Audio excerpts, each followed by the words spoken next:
Welcome to the Ready for the Draft podcast. I'm your host, Gregg Schutze. This is episode 38 of the 2021 podcast series and the third installment of the post-draft edition. That's right. The last two podcasts, we really took a look at every single draft pick, gave you my thoughts on really how the draft unfolded. But we also have those undrafted free agents, guys that have a chance to make the roster and make an impact at the next level. We also play by the numbers, where I tried to predict the number of players that will be drafted at each position, not only overall in the draft, but by each round, and then took it a step further and tried to identify each player that would be drafted in each of those rounds as well. So we'll see how we did through each of those rounds and each of the positions, and we'll go ahead and cover all of that in this podcast. Now, with the recording of this podcast in mid-May, we're well into rookie camps. So obviously making sure that those rookies are really showing out, performing well there for their NFL teams. And so, obviously we have a lot of undrafted free agents who are going to be looking to try to make a roster. We look at a guy like James Robinson from a season ago coming out of Illinois State, a guy who was a tremendous runner, physical, but I think there were questions about his top end speed. So a guy who we knew was going to be physical between the tackles, but what he was able to do, he was a productive running back at the collegiate level, and really, with Jacksonville, he turned himself into a bona fide starter for the Jags, and a guy that I think teams now are looking for some of these diamonds in the rough, guys that they can pick up after the draft as priority free agents, and just a few guys that come to mind when I think of undrafted free agents. Obviously, London Fletcher, an inside linebacker, undersized inside linebacker, right? Big number 59. He was only 5'10", 242 pounds, coming out of John Carroll, undrafted in 1998. And wound up having a tremendous career, 16 seasons with the Rams, the Bills, and the Redskins. Just tremendous presence there on the interior of the linebacking core. Then you think of a guy like Wayne Chrebet. Wayne Chrebet, another undrafted free agent coming out of Hofstra, the 1995 draft. Another guy, 5'10", 188 pounds. There are quite a few guys that went undrafted that are tremendous possession receivers, and Chrebet obviously was one of those guys that really took on that slot receiver, those tough guys that are not afraid to go over the middle. Wes Welker in 2004 coming out of Texas Tech, another guy that fit that exact same profile. So even more recent than that, you start thinking about a guy like Cole Beasley. Cole Beasley coming out of SMU. An undersized guy, really, a slot receiver, 5'8", 174, went undrafted in 2012, and you see what he's been able to do at the next level with the Cowboys and the Bills. But I think one of the more famous, and a guy that I really think of, immediately when I think of undrafted free agents, how can you not think of John Randle, the D tackle out of the Minnesota Vikings, a guy who, a Hall of Famer, 6'1", 287, coming out of Texas A&M Kingsville, not the biggest guy, but in 1990 goes undrafted, and he ends up, six-time first-team All-Pro, 7-time Pro Bowler, NFL sacks leader in 1997, NFL All-Decade team for the 1990s, 100th anniversary all-time team, part of the 100 sack club, 137.5 in his career. What a find there for the Minnesota Vikings. So as we go through these undrafted free agents, we're not talking about the guy who's going to be the next John Randle, but we are looking for guys who, John Randle's a one of a kind. I mean, the personality, the presence, the war paint, everything about him. But when you look at guys, like Wayne Chrebet, you ultimately looked at guys like Wes Welker, Cole Beasley, they kind of fit that profile. Who are some of these guys that we look at as we go team by team, take a look at, how, not only how the teams did as they were gathering up their undrafted free agents, but who might actually make an impact at the next level. So we're going to jump right into things. AFC East. I like what the AFC, what the Bills did in terms of draft, getting a couple of corners. I know that they drafted Rashad Wildgoose, but really they didn't do a whole lot there, and I was really looking for them to identify a corner opposite Tre'Davious White. They picked up Rashad Wildgoose on day 3. Levi Wallace and Taron Jackson are there, or Johnson are there. But I think Elijah Griffin out of USC, Nick McLeod out of Notre Dame, two guys that have a chance. I thought Elijah Griffin was a guy who, as a sophomore, had 9 pass breakups. Teams really kind of shied away from him. He's 6 foot, 175. Not the biggest guy, but a guy that was definitely competitive there for the Trojans. He needs to cut down on some of the mistakes. He was... when he was beaten, he wasn't beaten often, but when he was beaten, he was kind of exposed at times. And then Nick McLeod, the bigger corner, he's 6 foot, 192 pounds, 28 pass breakups in his career, 4 interceptions. A little stiffer of an athlete, so that's I think the biggest concern of why he probably was not drafted. When you look at the safety position, Damar Hamlin really looking to be the heir apparent. When you're looking at Jordan Poyer and Micah Hyde, but Tariq Thompson, look, what you had there with Tariq Thompson is a guy who, as a freshman there at San Diego State, was a baller. 4 interceptions, 4 pass breakups. When you look at him overall in his career, he had another 4 interception season in 2019. Over 200 tackles, 11 going for loss, 23 pass breakups, 11 interceptions, 5 forced fumbles as well. A guy that has some nice instincts there. So I like what they did there in terms of getting him on the roster. The tight end position really wasn't addressed in the draft. They have Dawson Knox, Tommy Sweeney, Jacob Hollister on the roster. They add Quentin Morris, an undersized but athletic tight end there out of Bowling Green, a guy who could potentially fill in as an H-back as well. Cyrus Tuatele might get a chance to make a practice squad there up front, just adding depth to the offensive line. Trey Walker's a nice receiver out of San Jose State. I just don't know that he's going to be able to make the roster, but at least they'll give him some nice competition there at the receiver position. So I thought overall the Bills did a pretty darn good job with their undrafted free agents. Then you move on to Miami, and Miami was one of my teams that I really enjoyed their draft overall. And they want to take care of Tua. They want to be able to run the football a little bit. So they bring in Liam Eichenberg, who can play tackle, kick Robert Hunt inside to guard. But then you bring in a guy like Robert Jones out of Middle Tennessee, a guy that I thought had a chance to be drafted. He's a big physical guy. They're getting physical up front. They got Hunt, they got Kinley. And Eichenberg can be physical at times. They got Austin Jackson. Robert Jones is going to provide some of that physicality there on the interior of the line. I think he has a great shot to make the roster. You look at a guy like Jerome Johnson out of Indiana. I was expecting Jerome Johnson to be drafted late in the draft, probably as a 6th or 7th round pick, but definitely an athletic defensive tackle, over 300 pounds, a guy that I thought moved pretty well. So I was surprised that he didn't get picked up.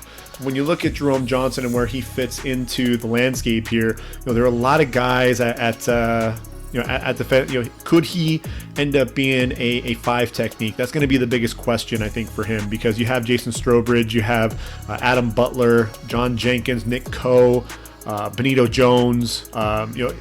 Jerome Johnson, I think, because he has enough athleticism, there is a great chance for him to end up making a practice squad or end up going somewhere else. I just hope that he'll be able to get enough time on the field to be able to showcase his skills. Carl Tucker is a guy that, he transferred to Alabama from UNC. When you look at that tight end position, it's pretty stacked, but what Carl Tucker has going for him is he could end up potentially being a fullback in that franchise. So that's a guy to keep an eye on as another potential. But look, I thought the Robert Jones just made a whole lot of sense because of their wanting to get so physical up front. I really like that pick overall. The Patriots, not really a team that was looking to make any moves with any undrafted free agents, and I think a big reason why was they were so active in free agency. But when you look at it, they bring in a kicker, they bring in Quinn Nordine, a guy who struggled with accuracy at Michigan. You've got Nick Folk and Roberto Aguayo already on the roster. Curious signing, but maybe he's brought in more so for kickoffs than anything else because he's got a powerful leg when it comes to the kickoff. When you look at the Jets, And the Jets, look, this was a team who I thought really did a tremendous job in the draft. Another team, they had 2 first-round picks, as Miami did. And when you look at it, not only do you get your quarterback of the future in Zach Wilson, you get Michael Carter, who can challenge Tevin Coleman and Michael P. Ryan for that starting job in the backfield. Elijah Vera Tucker is your starting left guard right out of the gate. A lot of nice moves there. Elijah Moore as a legit receiver there in the slot. So a lot of really, really nice moves. And then what do the Jets do when they're picking up an undrafted free agent? They go after a guy like Kenny Yeboah. A guy I was actually really high on. I had him coming off the board in the 4th to 5th round range, and the reason being is I think he has some good receiving skills. He's also a decent pass blocker. I think he gets lost at times as a run blocker. He's a little undersized, 6'4", 240. What you saw in Lane Kiffin's offense, 27 catches, 524 yards, 19.4 yards per reception, and 6 touchdowns.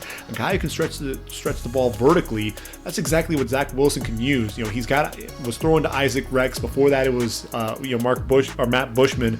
I think he definitely could build some rapport there with Kenny Yeboah. What Yeboah is going to have to battle with is Christopher Herndon has a stranglehold on the starting job, but Tyler Kroft, Ryan Griffin, Trevin Wesco is more of a fullback, H-back type. I think Kenny Yeboah has a great chance to make this roster because of his ability to catch the football out of the backfield. So he's an interesting pick there. They need edge rushers, especially. This is a team that's moving from a 34 defense to a 4-3. It was interesting that they went after a guy like Hamilcar Rashed because he is a 3-4 outside linebacker there at Oregon State. I thought with Rashed, what he struggled with, and he's another guy just like Owe, Odafe Owe, is he struggled in 2020 getting after the quarterback. He had 14 sacks in 2019, 22 and a half tackles for loss. And then when teams really keyed in on him, he struggled. Only 2 tackles for loss, no sacks. But when you look at him from a situational pass rush standpoint, they need guys to get after the quarterback. They have Carl Lawson. They didn't really address the pass rush up front. They didn't draft another defensive end. So what do you do? Hamza Nazoruddin will probably play outside linebacker in this scheme. Same with Jamie Sherwood. You need a guy that can put pressure on the quarterback, though. The roster's really lacking that. And so I think bringing in a guy like Hamilcar Rashed who knows how to get after the quarterback, to me that's what this feels like. Is he's just going to be a guy that's going to pin his ears back and they let him go after the quarterback. So I do like that pick from that standpoint. Grant Herman's out of Purdue, a guy that I thought had a chance to get drafted. I look at him, and you've got Mekhi Becton, you've got Chuma Edoga, and you've got George Fant. I think, and then Cameron Clark's on the roster as well. I think Grant Herman's has a chance to, if not make the roster, at least make the practice squad there for the Jets. So I do like him as a player overall. You move on to let's see, who else do they have? I think they signed a couple of other guys. If I can get my computer to work here. But, the Jets overall, let's see, Milo Eifler, a solid linebacker, had a chance to get drafted. Tristan Hogue out of BYU, another offensive lineman that's going to add some depth there up front, especially when they're competing. Whoa.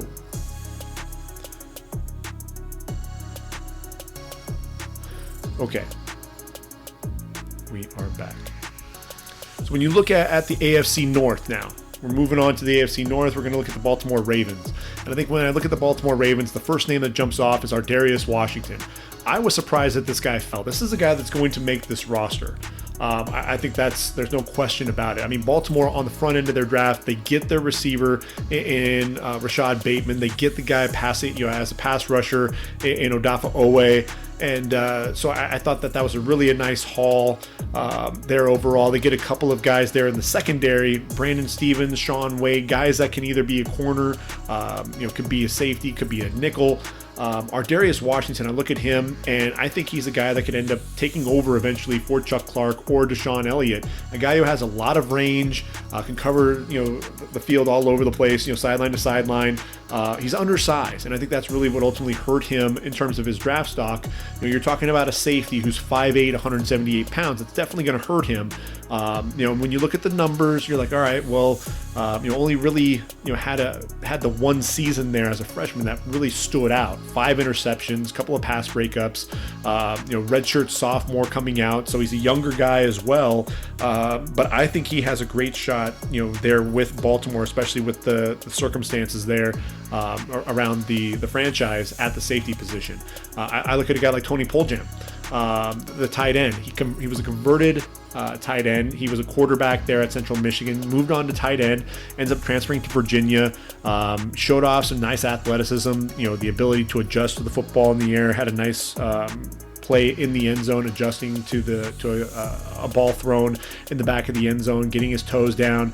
You look at Nick Boyle and obviously Mark Andrews there, but that third tight end position, he's going to battle guys like Eric Tomlinson, Jacob Breland, Josh Oliver, Eli Wolf. So there's a good chance that Poljam could either make the roster or at least a practice squad. Foster Sorrell out of Stanford, a guy that was a right tackle primarily.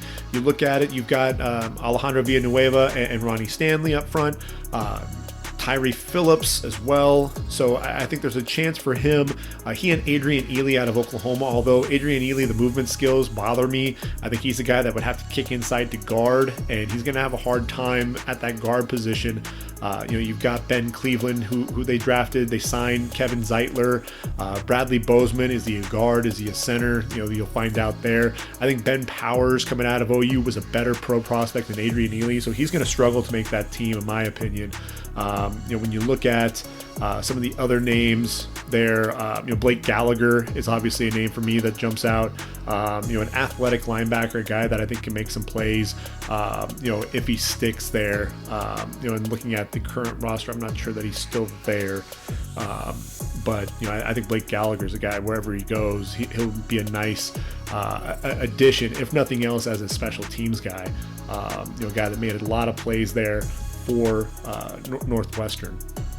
Moving on to Cincinnati, the Bengals. Look, they pick up Jamar Chase. They get their receiver. In round 2, they get Jackson Carman, who's going to be playing guard for them. They're confident that Riley Reif is going to be the right tackle. They get Joseph Osai and a bunch of guys with pass rush ability with Wyatt Hubert and Cameron Sample being picked up there on day 3. Then they get another guy who I think is definitely intriguing, and Darius Hodge out of Marshall. Darius Hodge, wearing number 2, 6'2", 245, 20 and a half tackles for loss, 15 and a half sacks, came out after his junior season. I would have liked to have seen him come back for one more year, but look, this is a guy who's tremendously active, 63 tackles in 10 games this past season for the Thundering Herd. I think he has a shot to make the roster. Here's another name for you to watch out for, Puka Williams, guy out of Kansas. And if I'm Travion Williams, I'm getting a little nervous about my role there with the team, because Puka has a chance to be a stud. And what he did there for the Jayhawks, 5'10", 170 pounds. This is a guy only played in 4 games in 2020, but in his first 2 seasons there at Kansas, over 2,300 yards on the ground, 66 receptions, 12 touchdowns.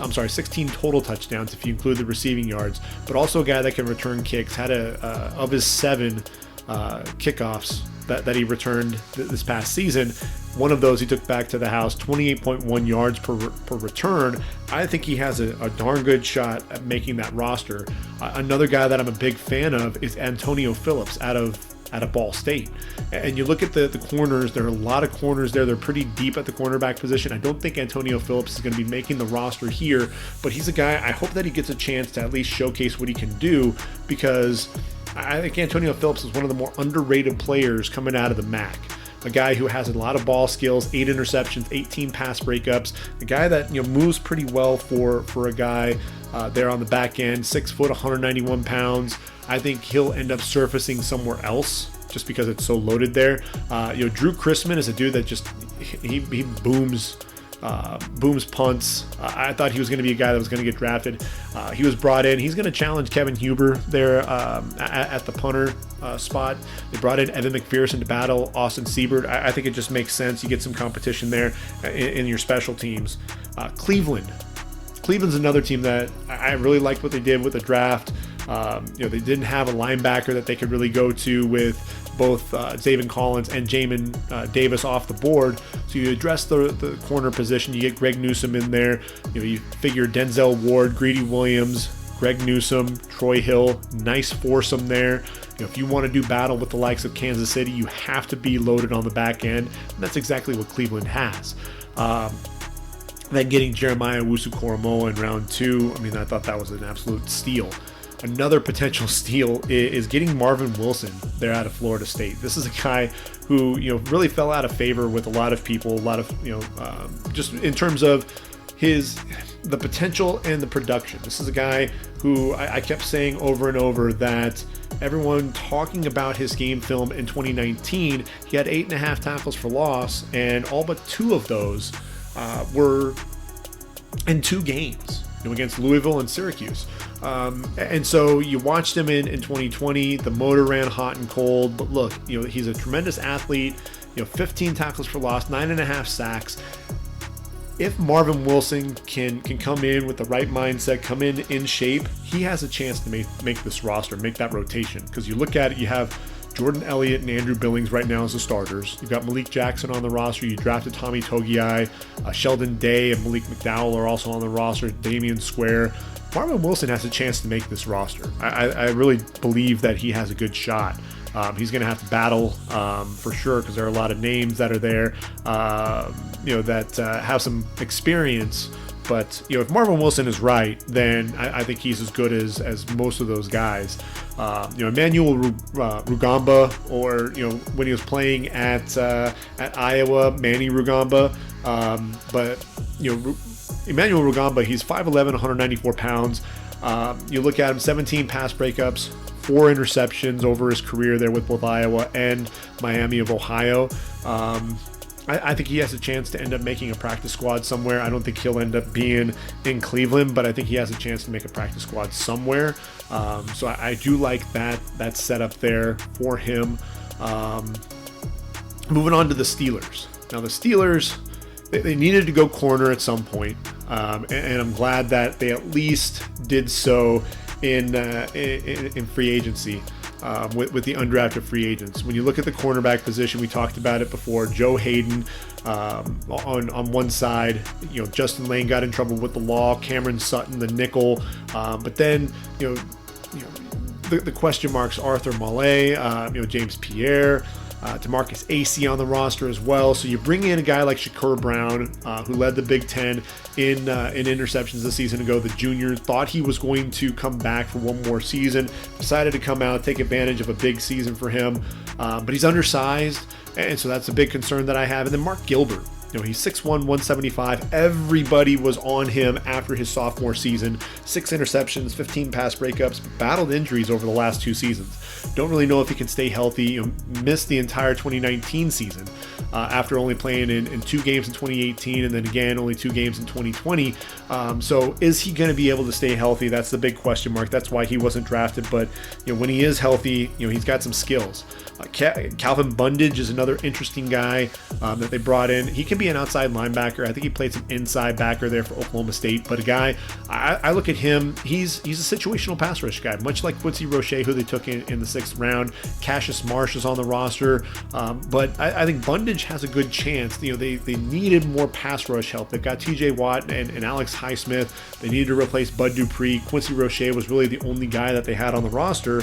So you think of Calvin Bundage and a guy that didn't start most of the time there for Oklahoma State. He's 6'1", 220 pounds, kind of undersized, but had 7.5 sacks this past season. 12 overall in his career. A guy that knows how to get after the quarterback. And then another guy that I'm a huge fan of, and I think he actually fits the bill as a Pittsburgh Steelers linebacker, and he's a guy to really watch out for. And it's Jamin Davis's teammate, Jamar Watson. Big dude, 6'3", 244, has really good size, 28.5 tackles for loss, 18.5 sacks in his career, 6 forced fumbles. Not quite the athlete that Jamin Davis is, but definitely a guy that can get after the quarterback a little bit. Another name to watch out for is Lamont Wade, the safety They did draft Trey Norwood, Donovan Steiner's on the roster as well. They've got Mika Fitzpatrick and Terrell Edmonds. There's a chance at Lamont Wade. He's an undersized safety, but I think he has a shot, if nothing else. So that's really the picks that I'm looking at there in the AFC North, which then takes us down to the South. And when we look at the South, we have to start with the Houston Texans. Didn't have too many draft picks, didn't have one in the first or second round. Round number 3, they target Nico Collins. They needed a big physical receiver. They get one there. The quarterback position, question mark. They get Davis Mills there in round number 3 as well. You look at that offensive line, and they've got Titus Howard on the right side, struggled. Laramie Tunsil's holding down the left side. You got Max Sharping and Marcus Cannon at the guard positions. I'm looking at a guy like Carson Green out of Texas A&M. And look, Carson Green, for me, I thought he was a guy that could be a right tackle, could also kick inside the guard. He's 6'6", 319. And the thing with it was I thought he was pretty consistent there for Texas A&M. Look, what you're getting some high caliber tackle, offensive linemen there with those Maroon Goons. And I thought, even though Dan Moore got all the hype, that both Carson Green and Ryan McCollum, who was also picked up by Houston, were two guys in this class that I thought played really well. Obviously, the guy that's the focal point was Kenyon Green, and he's going to be draft eligible in the 2022 draft. But Ryan McCollum, he's a 6'5" center. He's a bigger guy. Cole Cabral, out of ASU, he's the projected starter right now. Justin Britt also on the roster. Ryan McCollum, though, is a guy to keep an eye out for as well for this team. And then Marlon Williams. Marlon Williams out of UCF. He's one of those guys, when I think of receivers that just come out of nowhere and end up making a roster, Marlon Williams is one of those guys. You think of guys like Marlon Mitchell, different guys, on the Ravens, that would come through that would end up latching on and being a guy that could be a possession receiver. I look at Marlon Williams, over 1,000 yards receiving through 8 games, 10 touchdowns, 6 foot 215. He's a nice receiver, a guy, when you look at it, he has more size than some of the other guys on the roster. One of the guys I was thinking of, Chris Conley, actually is on the roster. Chris Moore, from Baltimore fame. So Marlon Williams actually fits the same profile as a lot of those guys. So he'll be doing battle with some of the more seasoned veterans. So it'll be interesting to see how that all plays out. But Marlon Williams was one of those guys as an undrafted free agent. I wanted to see where he'd go, to see if maybe he'd be able to latch on somewhere. Unfortunately, Houston may not be able to make it, may not be able to stand out, but I think he has a chance to latch on somewhere. Indianapolis, they needed to go with the receiver. They didn't really target one in the draft. They waited until round 7 to get Mike Strahan. So you look at it, you've got T.Y. Hilton came back.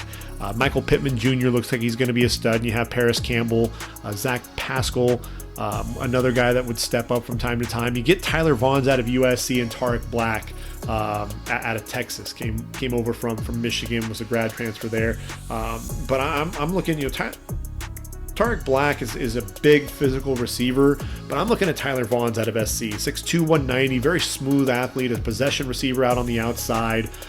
Inconsistent hands. I think that's ultimately why he did not get drafted. But look, over 2,800 yards receiving, 222 receptions, and 20 touchdowns. A guy that was one of the leaders, veteran leaders there in that loaded receiving core for the Trojans. I think he has a shot to end up making the roster. You look at a guy like Deion Jackson, the running back. You've got Jonathan Taylor. You've got Nyheim Hines, Marlon Mack, and Jordan Wilkins. You've got a loaded backfield there. But the thing that I like about Deion Jackson, and again, a guy, when we're talking about these guys, you look at a loaded backfield, he may not end up latching on there in Indy, but he can end up moving on somewhere else. And 6 foot 215, a power back, physical between the tackles, over 2,200 yards in his career, 18 touchdowns, 61 receptions in his career as well for the Duke Blue Devils. He's a guy that I think can end up making a roster somewhere.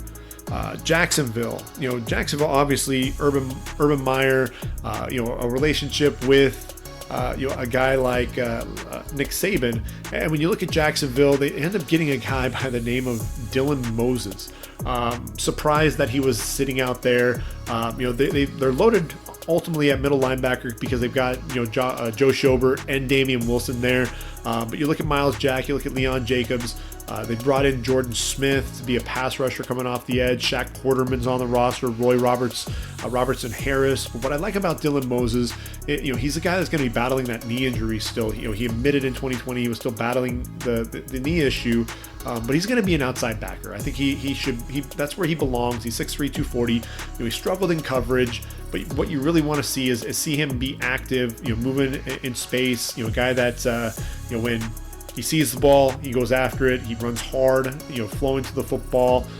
Very intelligent player as well. He just feels like a guy that would fit in well with Urban Meyer. I love that pick. A lot of people are talking about, Josh Imatorbhebhe and the leaping ability. 46-inch vertical leap. Didn't see the field against, for USC. Moves on to Illinois. Struggled with his hands. Struggled to really make an impact. I think he's going to struggle to make this roster as well. When I look at, DJ Chark, Marvin Jones, Laviska Shenault, Philip Dorsett, you've got Colin Johnson on the roster. Jamal Agnew is going to be your special teams guy. John Vay Johnson's even on the roster as well. I think he's going to struggle to end up making the roster. DJ Daniel, the corner out of Georgia. You've got Tyson Campbell there.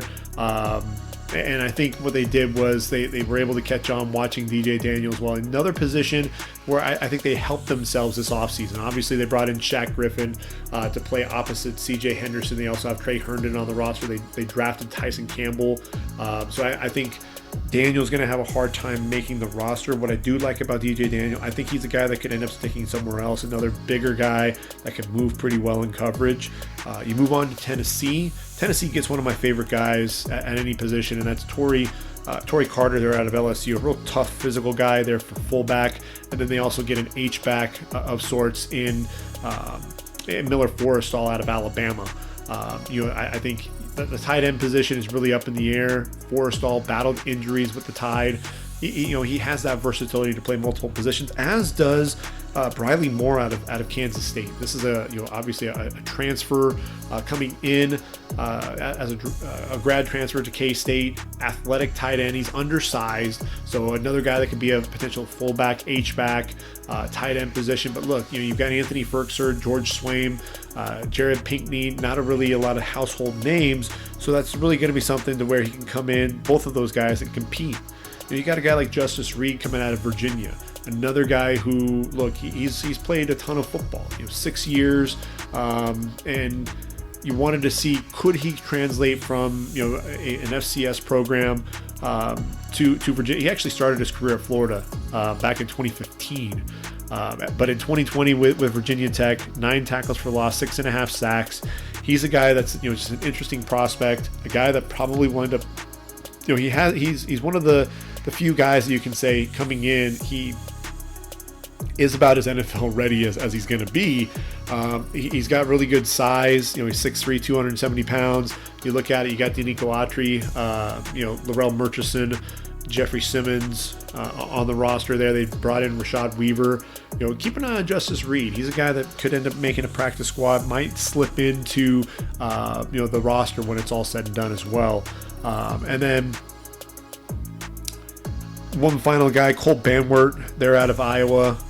You look at that guard position. They need depth at the guard position. Both he and Shannon Herring, they're out of BYU. Herring has the versatility to play both tackle and guard. I think Herring has the better shot at making the roster, but I think both of those guys will be in competition to end up securing one of those guard spots when it's all said and done. I think the nod goes to Herring because of that versatility. Denver there in the AFC West. Denver has a ton of undrafted free agents that they brought in. I like Nolan Laufenberg out of Air Force. Denver didn't have to go too far to watch him play. A guy who could be a road grader, very athletic blocker there. You've got Dalton Reisner, you've got Graham Glasgow on the roster. Natani Muti and Austin Schlottman.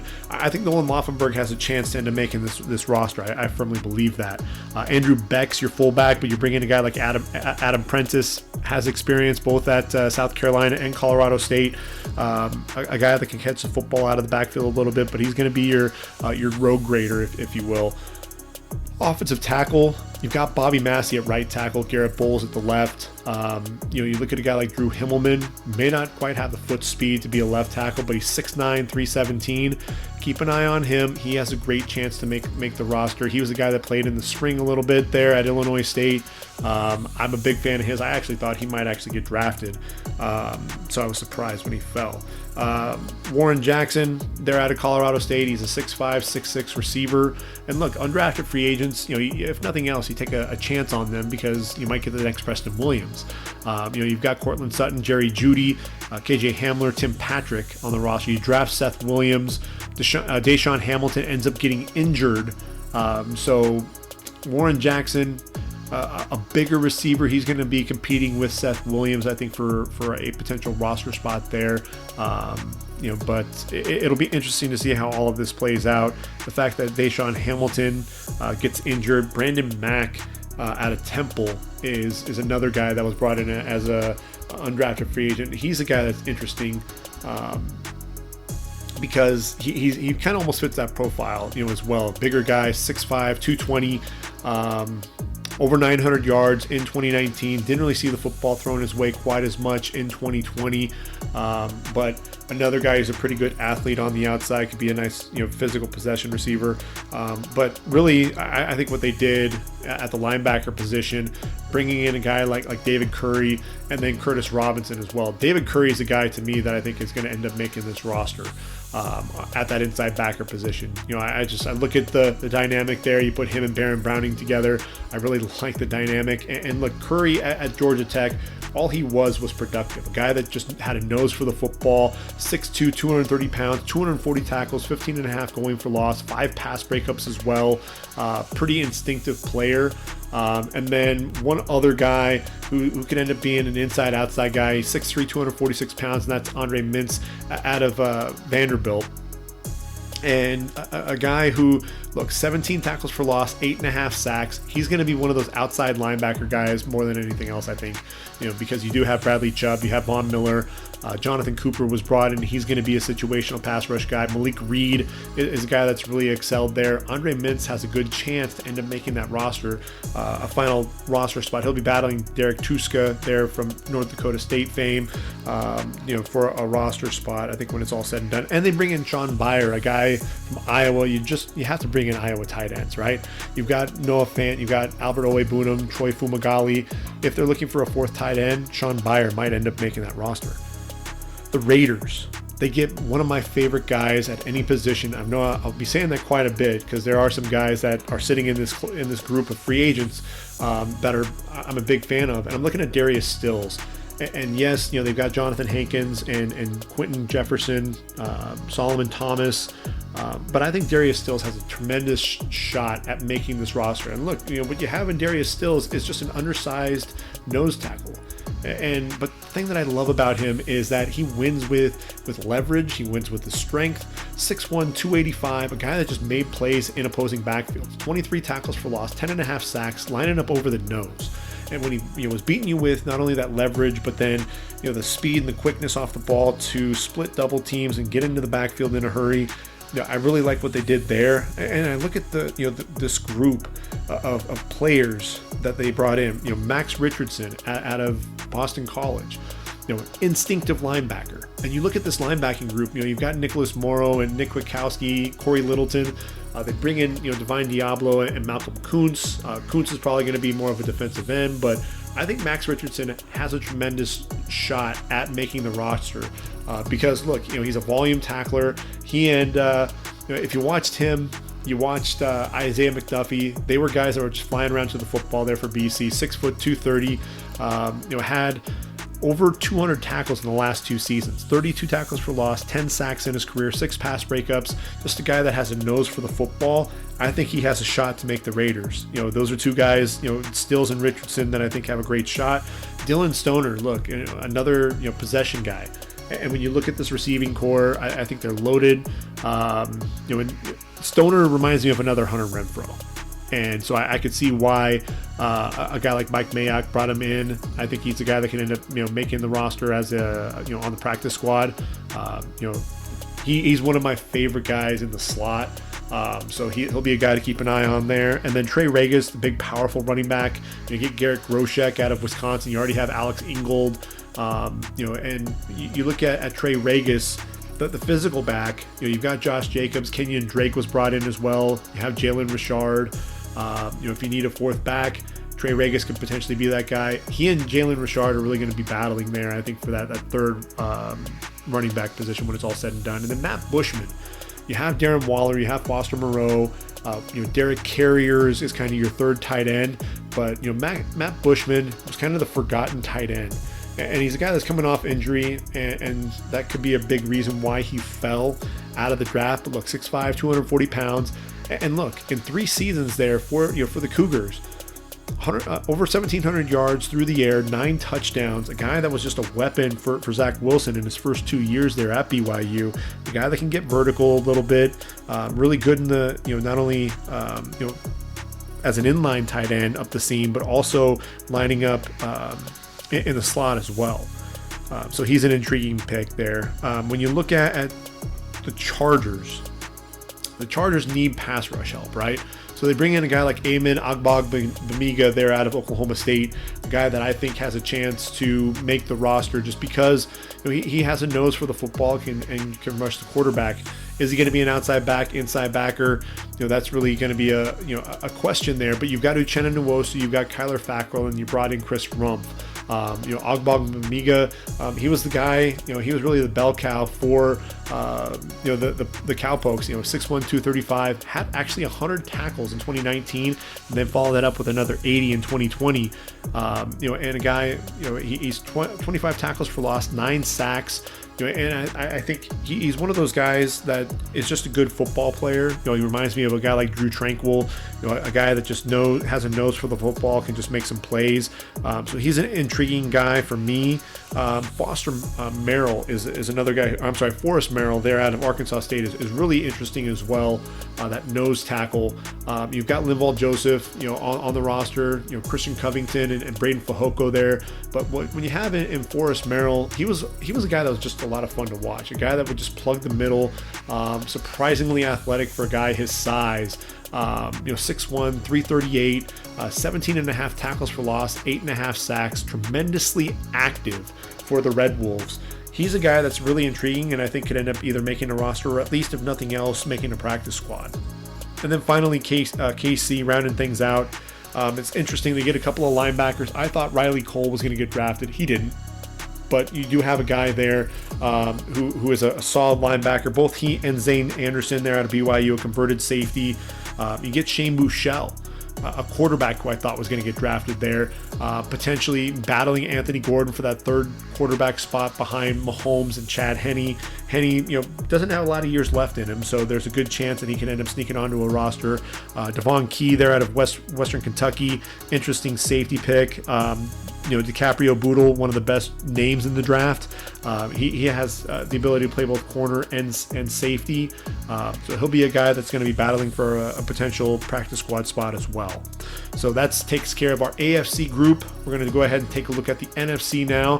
And when you look at Dallas, the Cowboys, an interesting lineup there. They get a guy like Brendan Knox out of Marshall, a guy who for a while was in my top 10 in terms of running backs for the draft. He's a big physical guy, more of a one cut and go type of a running back, not a guy that's really going to be making you miss too much. But you look at after Zeke and Tony Pollard, after that there's not a whole lot of depth behind him. I look at Brendan Knox. They've got Sewo Olanolua out of TCU on the roster, so it'll be interesting to see if Brendan Knox can end up sticking there with the team.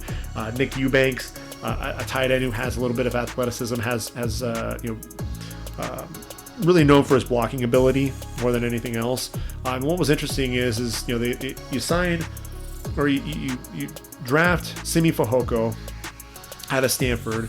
Brandon Smith's also on the roster, and then you already have Amari Cooper, Michael Gallup, CeeDee Lamb, Cedric Wilson, And what do? You end up also bringing in TJ Vasher, a 6'5" receiver out of Texas Tech. You bring in Osiris Mitchell, who also has pretty good size there, rangy receiver there out of Mississippi State. You bring him onto the roster, so it's kind of interesting seeing what they're doing, bringing in a lot of these guys with size. Brendan Eagles, at least one of these guys has to be converting to tight end. I mean, just a ton of size at the receiver position there for Dallas. So it'll be interesting. They went with a lot of defensive players in the draft, so they look at the offensive side of the football here when it's all said and done with it. So you look at the Giants, they needed to address some more of that offensive line. Brett Heggie out of Florida, the center. Jake Burton, who was a tackle at UCLA, ends up playing guard at Baylor. I think he has a chance to end up sticking in the league. And then another guy that was interesting out of Georgia Southern, and that's Raymond Johnson. An intriguing player, for me at least. He was the guy that I marked as someone to watch. He's 6'3", 270 pounds, 33.5 tackles for loss, including 13.5 this past season, 15 sacks in his career. He's the guy to at least to take notice of, because the Giants, look, they wanted to address their pass rush. They needed to get some guys up there. They obviously signed drafted Azeez Ojulari. You look at Raymond Johnson. He has a chance to end up battling BJ Hill, RJ McIntosh for a potential roster spot. Philly, the Eagles, they bring in Jamie Newman, a guy that I think a lot of people were expecting to be a day 2 or day 3 pick. Ultimately ends up sitting out after transferring from Wake to Georgia. Still has some work to do in his game, but he'll make the roster. You look at Jalen Hurts and Joe Flacco. He'll be that third quarterback in that group. Trevon Grimes and Jamon Osborne, a couple of bigger receivers there. You drafted Devontae Smith obviously in round 1. You have Jalen Reagor from a season ago. Osborne and Grimes are the bigger receivers. And if I'm J.J. Arcega-Whiteside, it's time to kick things into overdrive, because those guys are going to be coming for my job. Coyote Awasika out of Buffalo, he's a tackle, but I think he'll end up kicking inside to guard. And when I look at them, they've got Landon Dickerson, who's probably going to be the center to take over for Jason Kelsey. But you have Nate Herbig, Matt Pryor backing up Brandon Brooks and Isaac Somalo. So I think Awasika has a chance to end up sliding in there and taking on a spot there. And then Jaquan Bailey, at defensive end. I talked about the fact that they needed pass rush help. They only drafted Taron Jackson, but I look at Jaquan Bailey. This is a guy who was the all-time leading sack artist for Iowa State. Undersized defensive end, just 6'2", 261 pounds. But look, 44 tackles for loss, 25 sacks. Sat out the majority of the 2019 season due to injury, comes back as a redshirt senior and picks up right where he left off, getting after the quarterback. He's another guy that I think could stick. And then Washington, they end up going with the powerhouse running back in Jarrett Patterson. I was surprised that Patterson was not drafted, to be perfectly honest with you, but it's interesting that you're loaded with this running back core. You've got Antonio Gibson and J.D. McKissick, Peyton Barber and Lamar Miller on the roster, but if you want to stay and get younger, Jarrett Patterson may be the way to go. Obviously a guy that had 8 touchdowns on the year, in one game, over 400 yards on the ground as well. Look, over 600 carries, 3,800 yards on the ground, 52 touchdowns, 6.1 yards per carry. Not a guy that's going to take the top off of a defense with speed, but the lateral agility, the jump cuts, and his ability to make you miss in the hole, and the contact balance. To me, I look at Jarrett Patterson. He could end up being this year's James Robinson when it's all said and done. Keep an eye out for him. I like what Washington did there. The Bears in the NFC North, they get an outside linebacker in Charles Snowden, very athletic linebacker. He's one of those guys who I think, he still needs some polish to his game. A guy who, could be dominant at times and then also just disappears. And so that's really a big concern. Is this a guy that, the motor running hot and cold with it, but, definitely an athletic guy. Could potentially end up being a 5 technique when it's all said and done, because he is 6'7", currently 245 pounds. May end up being a practice squad guy and a guy that you could end up moving into, possibly even taking over for Mario Edwards up front when it's all said and done. So an intriguing pick there.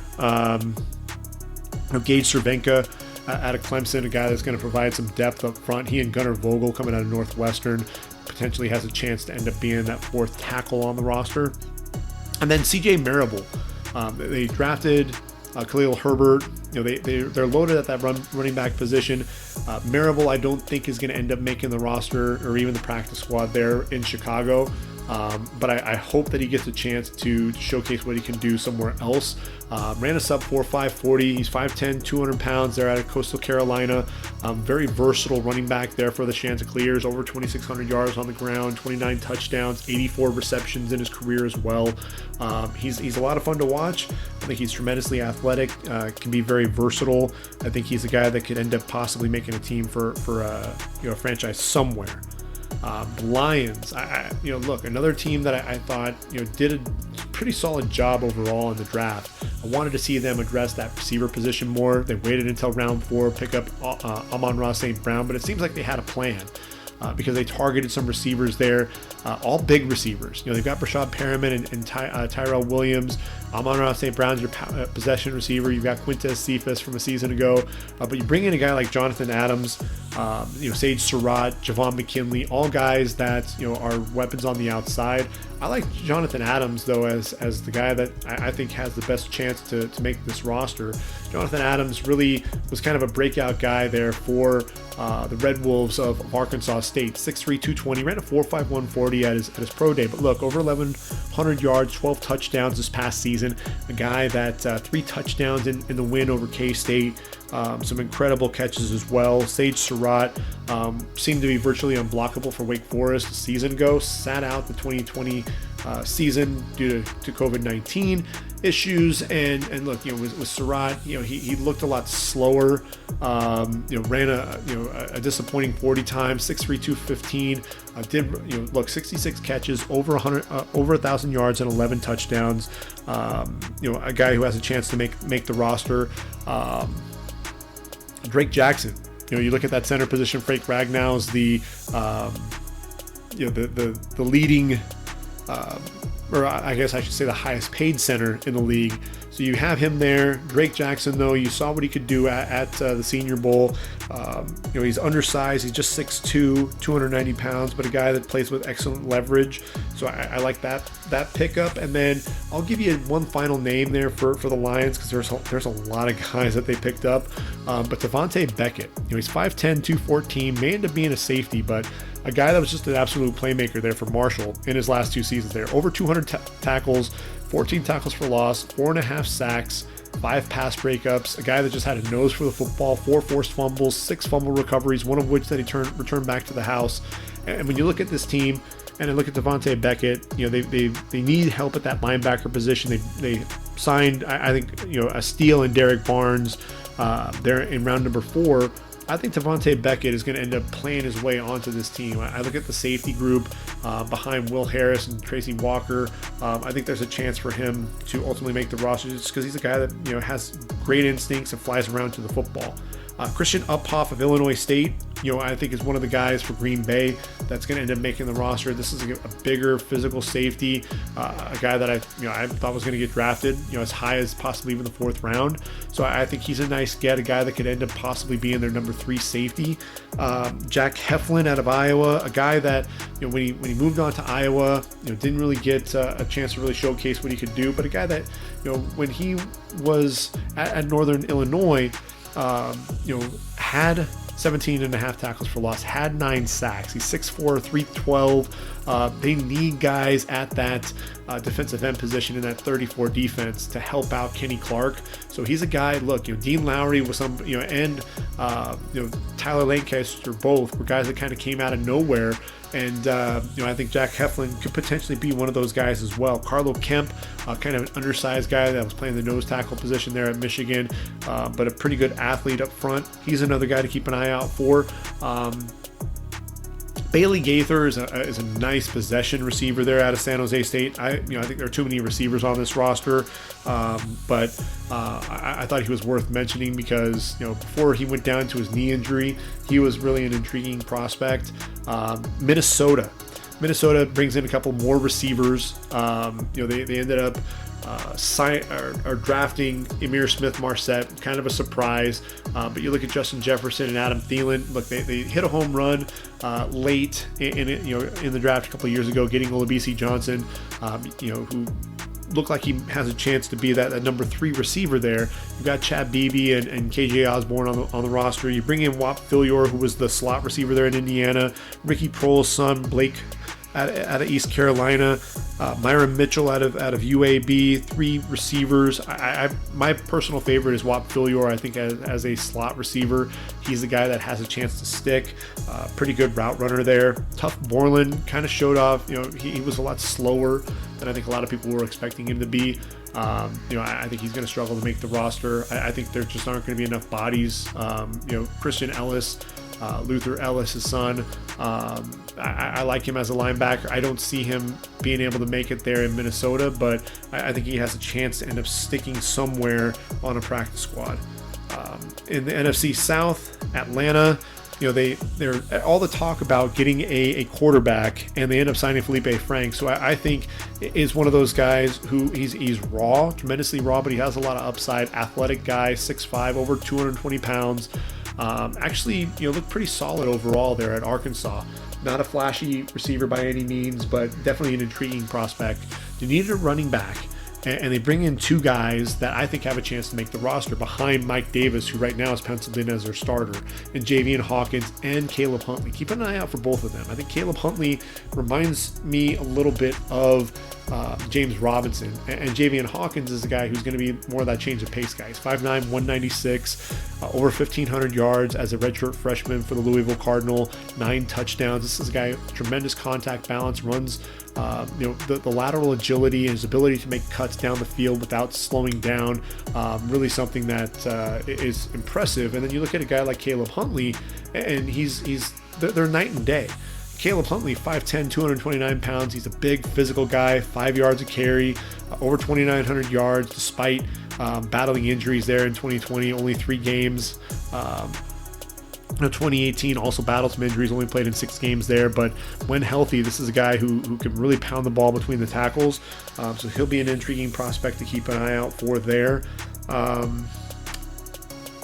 Looking at their group, Antonio Nunn is an interesting receiver out of Buffalo, a guy who played bigger than his size would indicate.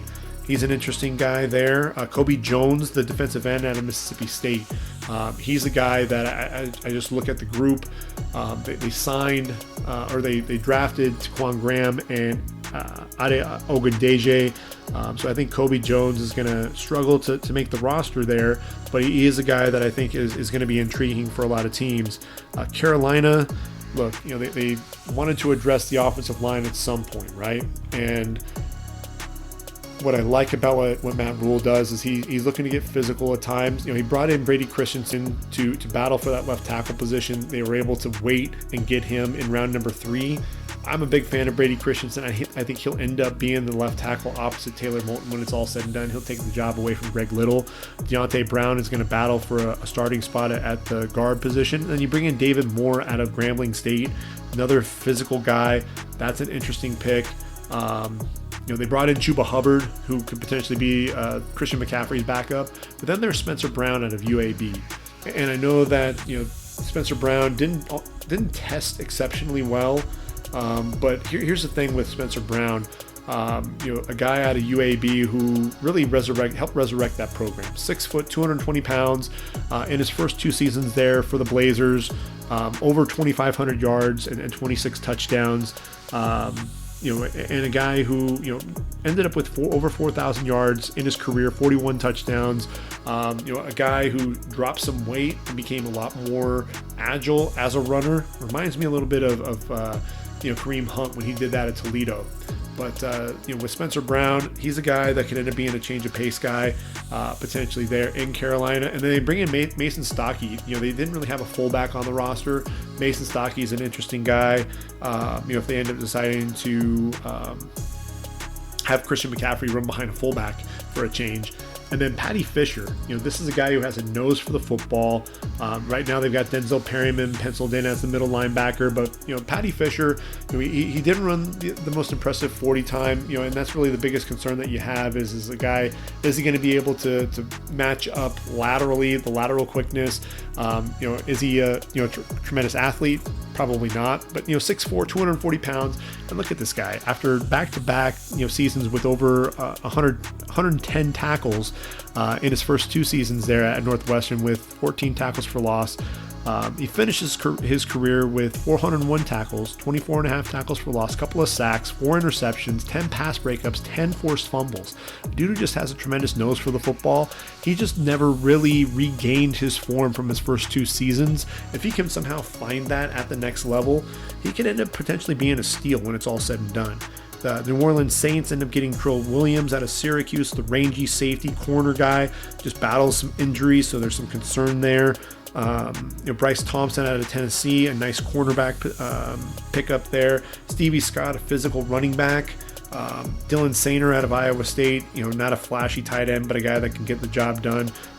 Physical, with his blocking ability. Tampa Bay, I really like what they did, bringing in Jose Borregales, the Lou Groza Award winner. Kind of a surprise that he didn't get drafted. A guy that I thought was really consistent. You've got Ryan Suckup there on the roster as the incumbent. Borregales has a chance to end up beating him out. You also get an edge rusher in Leighton McCarthy. I think they needed to get some depth there at the edge rush position. Leighton McCarthy is a guy, remember that name, because I think there's a good chance he ends up making that roster. They stayed at home there in the state of Florida with him as well. Florida Atlantic, 6'3", 220 pounds, 18.5 sacks, 34.5 tackles for loss in his career. And then Cedarius Hutcherson. I talked about him, plays, 3 different positions. I look at him and, especially if Ali Marpet moves to center, you got Hainsey who could potentially move to guard. Alex Kappa battling injuries. Aaron Stinney was up and down. Keep an eye on Cedarius Hutcherson. I think there's a chance he could end up being a starter there for the Bucs when it's all said and done. Elijah Ponder will give you some nice depth along the defensive line as well. Moving to the NFC West, you look at Arizona. They get a big tight end and Kerry Angeline out of NC State. He's big. He's physical. I just worry about the hands. That's really the biggest concern, more than anything else when I think of Angeline. But you look at the tight end position, Max Williams, Darrell Daniels, Ian Bunting, not anything to really get excited about. So when you think of Kerry Angeline, he's 6'6", 250 pounds, a big target there for Kyler Murray. So that's intriguing. The Rams, Alaric Jackson, they needed to address that tackle position for sure. And Alaric Jackson's a real interesting guy there out of Iowa. He's the reason why Tristan Wirfs was playing on the right side. Also why Tristan Wirfs had moved to the left side, because he went down to injury and never really regained his form after he came back from injury. But Jackson has a great chance to end up being another tackle on that roster. You've got Andrew Whitworth, and the ageless wonder. Joseph Noteboom is there. Robert Havenstein, obviously, the starter on the right side. Bobby Evans on the roster. David Edwards is probably going to be a guard.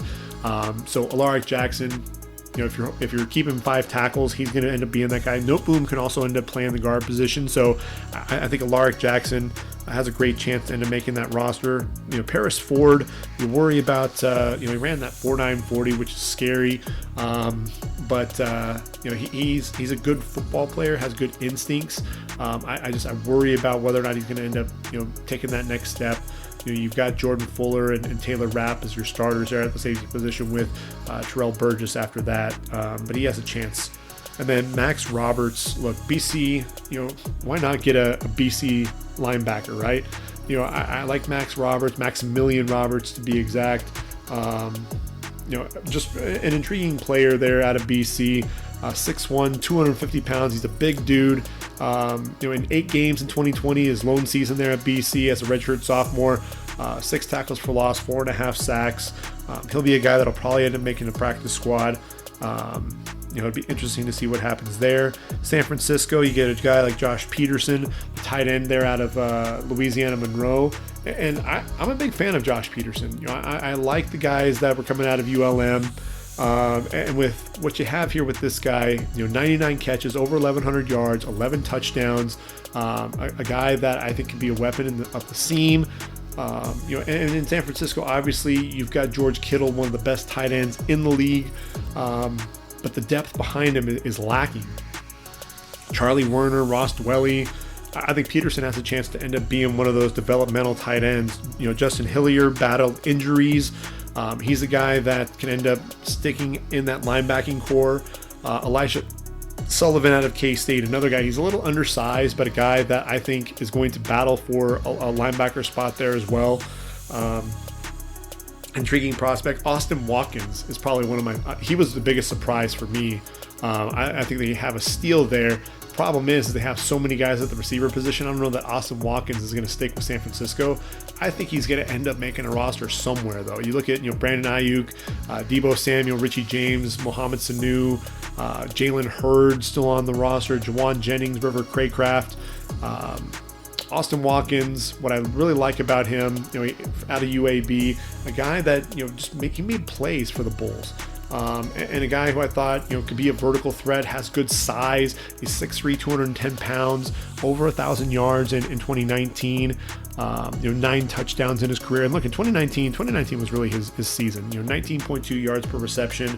He's the guy to be on the lookout for, especially if you're a team that's looking for a receiver. Seattle.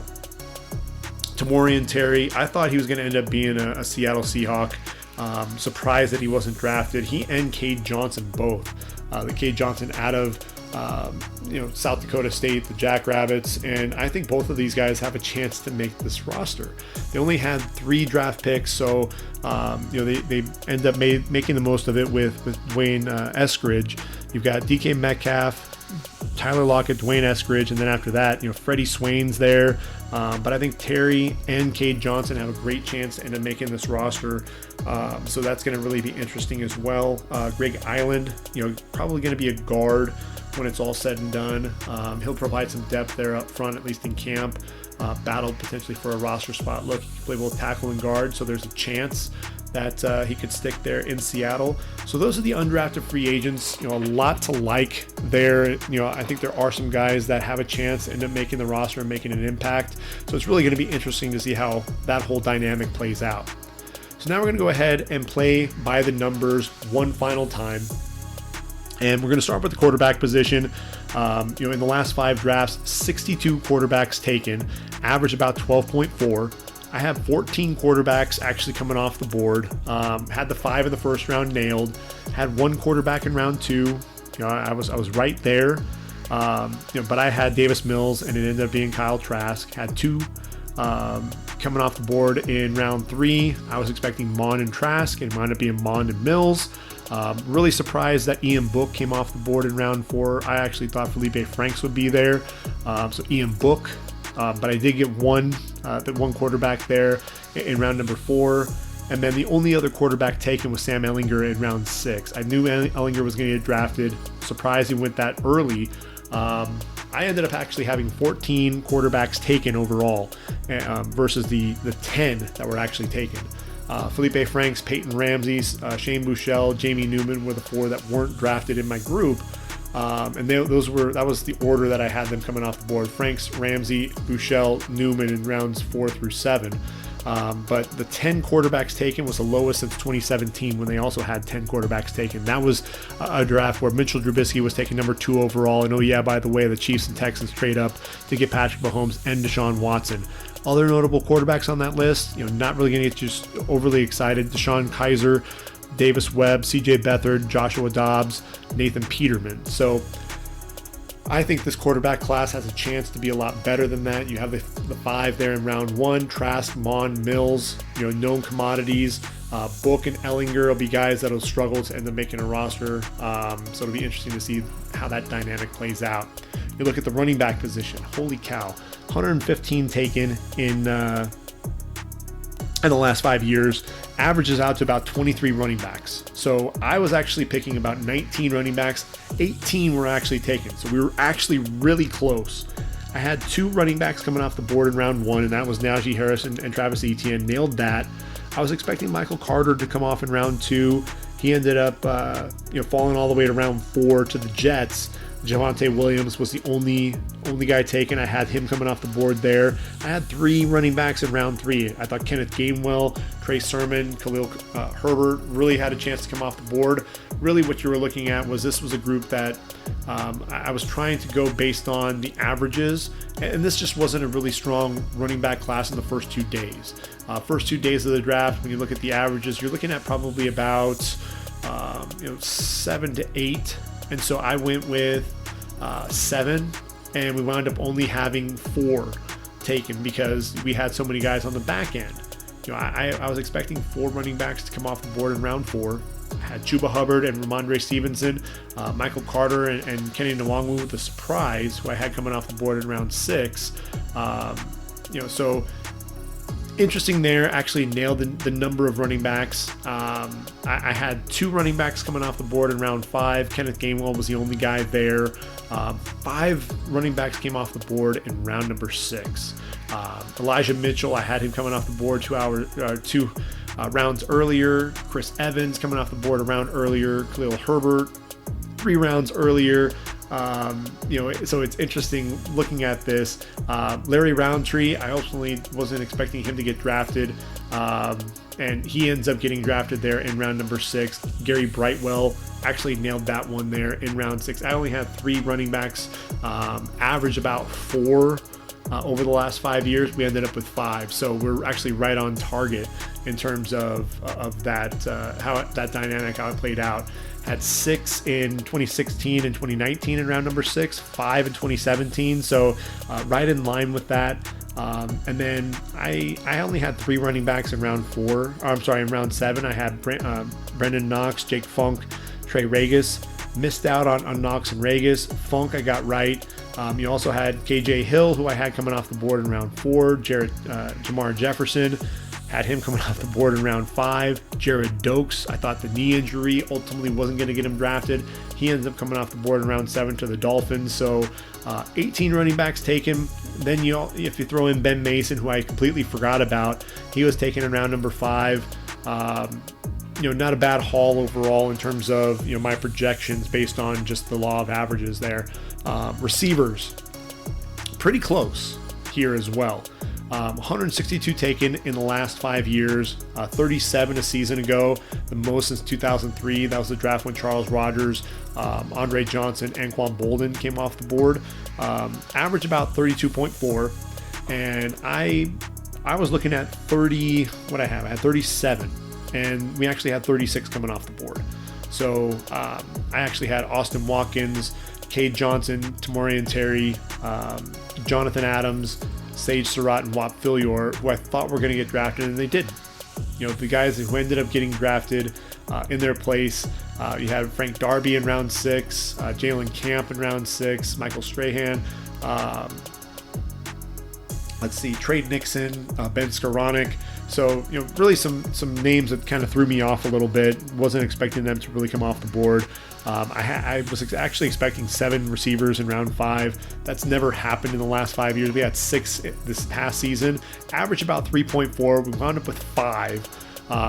Elijah Moore and Terrace Marshall Jr. were taken in round 2. That's ultimately where they fell. We have 4 receivers taken there. With Moore, Eskridge, Atwell, and Marshall. And that actually was the fewest since we had 3 in 2017. Average about 5.2, because we had 7, 7, and 6. So I thought I was a little light with 4. Wound up being pretty close. They have 5. And really what's crazy, you have 5 receivers come off the board in each of the first 4 rounds.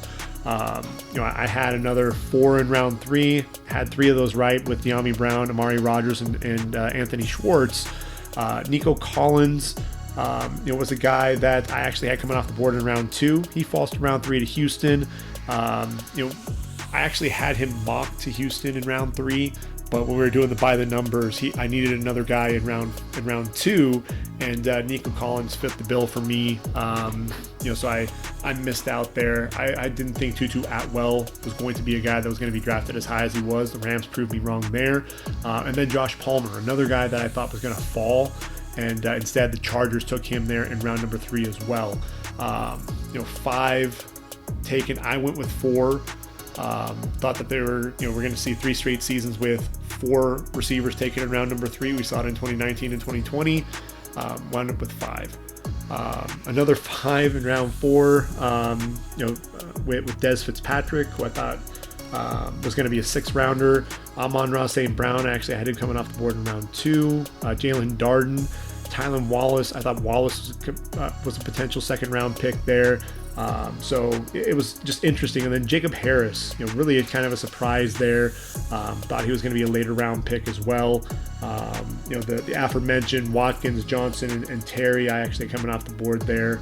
Along with Cornell Powell, and Amir Smith-Marset, who actually came off the board in round 5. So really kind of an interesting deal there. I actually had more value in round number 5. I had 6 coming off the board there. Only 3 actually came off the board. It's Simi Fehoko and the aforementioned Smith-Marset and Powell. You move on to round 6, and this is really where things got interesting, because I had 6. There were actually 8 receivers came off the board. Got Marquez Stevenson right, and then you had Frank Darby out of ASU, Shai Smith from South Carolina, Racy McMath, who I thought was going to be a 7th rounder, Jalen Camp out of Georgia Tech, kind of a surprise there. Demetric Felton, thought he would go a little bit earlier than he did. Seth Williams, and then Daz Newsome, guys who I expected to kind of be day 3 guys. Kawan Baker, actually got him right in round number 7. Had a total of 5 coming off the board, so I was accurate there with that. Mentioned, Skoranek, Strahan, and Nixon, Dax Milne. I actually thought he was going to be a 6th round pick. Ends up coming off the board there late to Washington. So not a bad haul overall. They're at the receiver position. When you look at the tight ends, tight end position was interesting because we had about 13.6 in terms of the average, 68 over the last 5 years.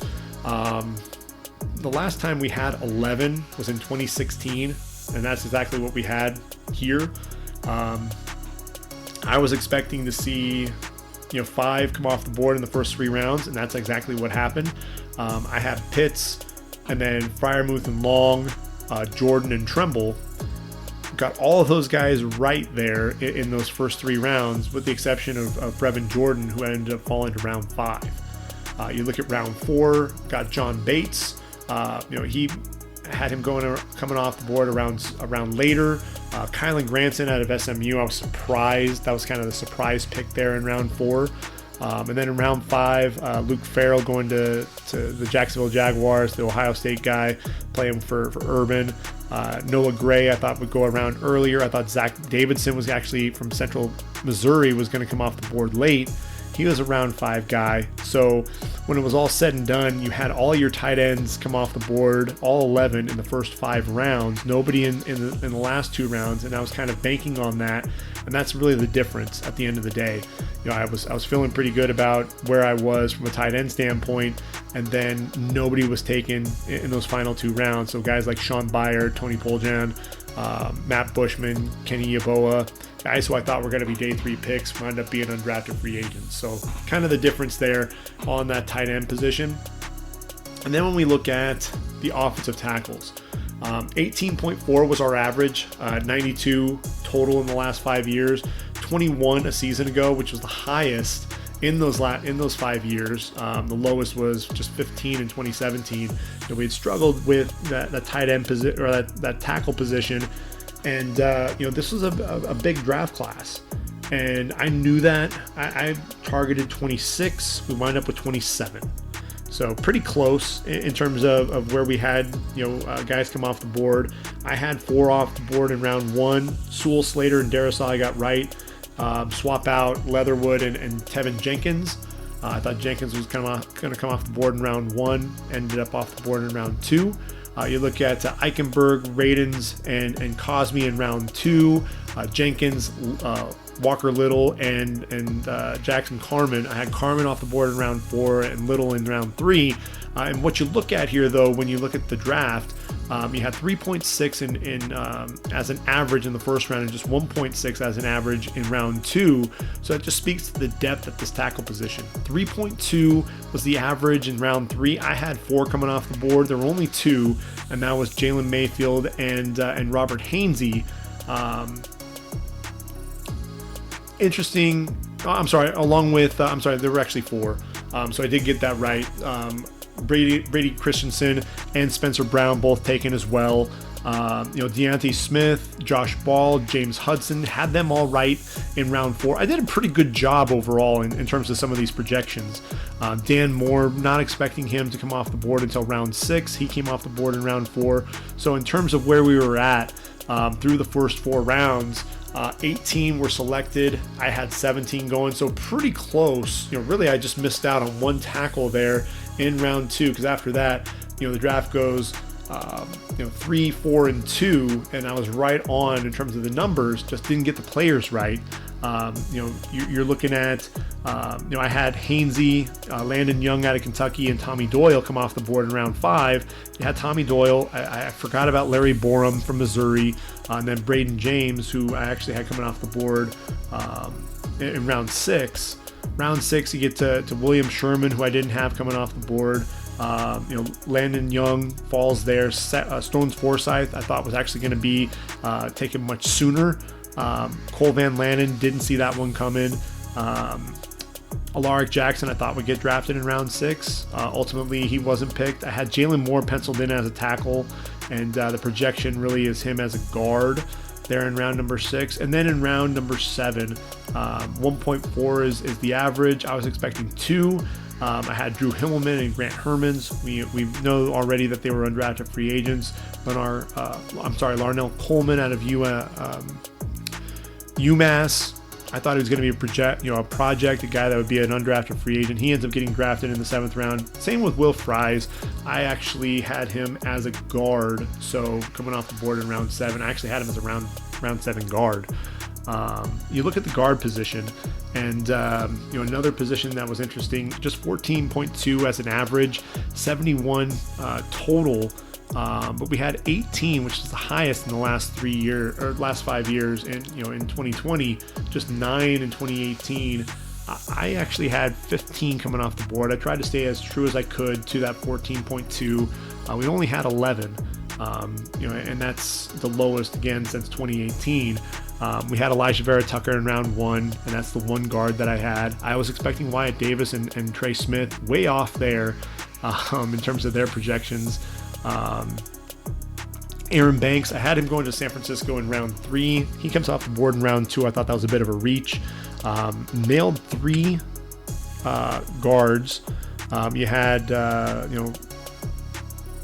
Ben Cleveland, Wyatt Davis, and Quinn Miners was pegged as a guard there. I had him as a center.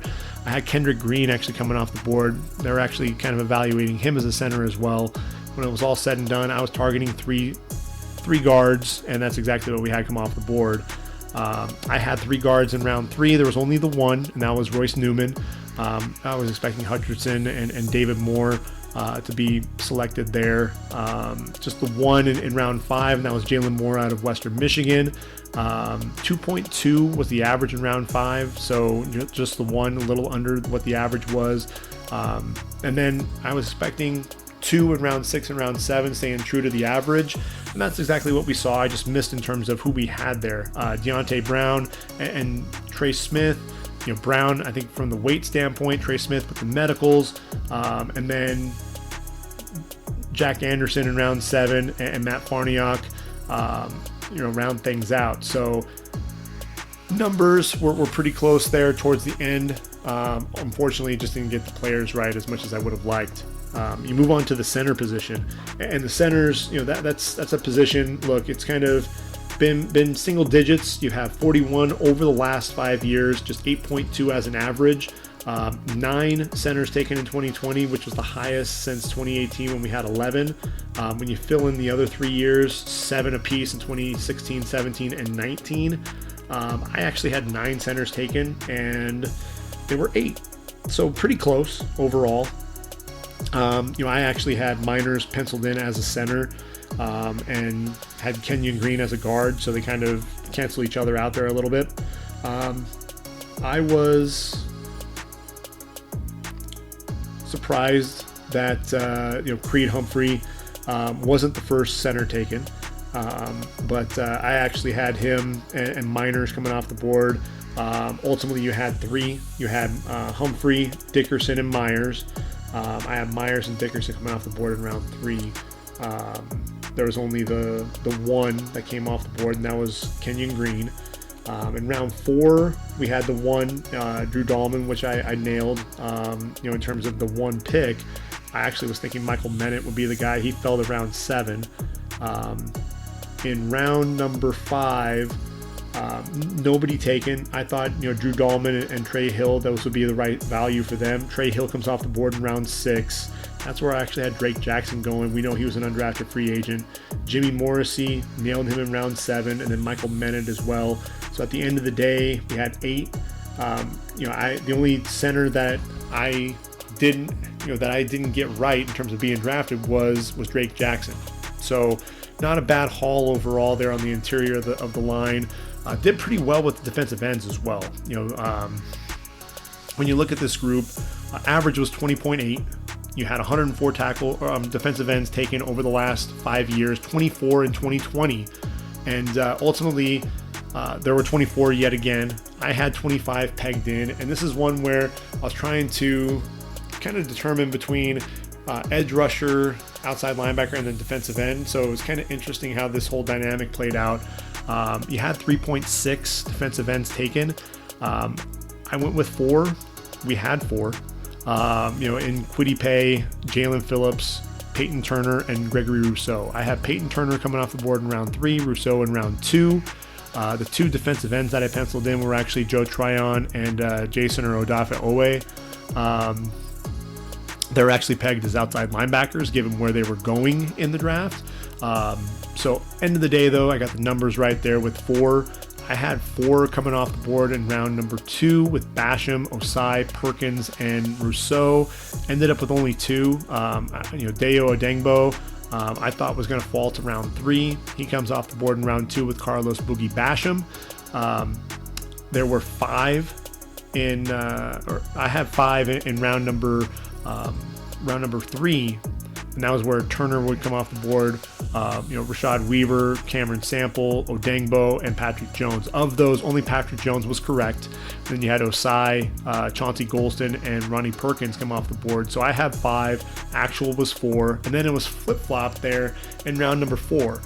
I was expecting 4. They had 5 come off the board. Of the 4 that I had, Ellerson Smith actually projected as a linebacker. Shaka Toney, Ade Ogundeji, and Janarius Robinson. Only Robinson I got correct. Jordan Smith, they actually pegged in as a defensive end, given where he was going off the board. I had him as an outside linebacker.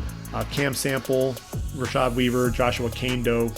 Big surprise there. I thought he was going to be a 7th rounder. In round 5, had the number right, had 3 correct. Average was 2.6 over the last 5 years, so right in line with the projection there. Dalen Hayes was the only one I got right because he had Ogundeji, and then Ernest Brown the 4th, who I didn't even have. He was the only guy that I didn't actually have coming off the board at some point in the draft. Wyatt Hubert, Chauncey Golston were the other guys there. Ultimately that didn't happen. Hubert fell to round number 7. I pegged 1.6 in terms of round number 6. So Taron Jackson, Jonathan Cooper were the 2 guys that I pegged there. Ultimately you had Taron Jackson and Victor Demukajay coming out of Duke. And then in round 7, I had 3 guys coming off the board there. 2.8 was the average. Actually 4 guys. So you had Hubert, Cooper, Shaka Toney, and then Marquise Spencer, who I actually had pegged as a defensive tackle. And when I had him coming off the board, I actually had Spencer coming off the board in round 6 as a D tackle. But I did have William Bradley King coming off the board in round 7 as a defensive end, and they actually have him pegged as a linebacker. So ultimately at the end of the day, got the numbers right, or pretty close to accurate there overall at the defensive end position. Not so much on the names, but feel pretty good at least in terms of looking at the averages. And some of that does actually ring true. When you look at the defensive tackles, nailed this one right on the money. 20 and 20. And it's interesting just looking at this and the dynamic, because you actually have an average of 3 defensive tackles taken in round 1. This is the first time since 2017 where we didn't have one come off the board in round 1.